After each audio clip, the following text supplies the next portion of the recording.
I've been fortunate enough to be on the beta team for Live 12 for a couple of months, and I must say that this is probably the finest version of Live ever. While the new MIDI functions are great, what I really like about 12 are all the small details that makes a much smoother workflow than before. That being said, there are things about Live that I have major issues with. I am not a fan of the arranger. Every time I use it, something within me dies. I feel extremely restricted. You cannot have more than one project open at the same time on a Mac without doing some hacking in the terminal.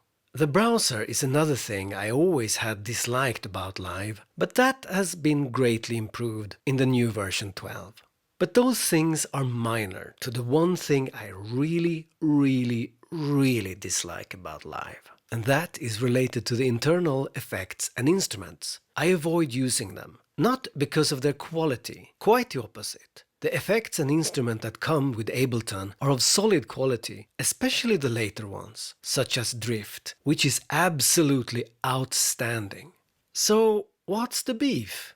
We're not living in a cramped world of VGA resolutions any longer. We have big monitors with fantastic resolutions, and yet, for almost every device in Live, you are forced to shrink down and work in a tiny portion of the screen. Why not make it possible to double-click on the device and blow it up into a separate window, like a normal plugin? Here you have Drift, a synthesizer that is so good that it at times is up to par with Yuhi Diva. I am not joking. I've spent hours replicating sounds from Diva to Drift, and you can get scary close.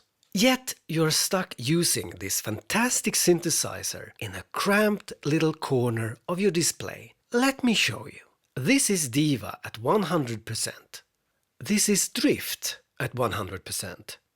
Absolutely nothing else in Live annoys me as much as this.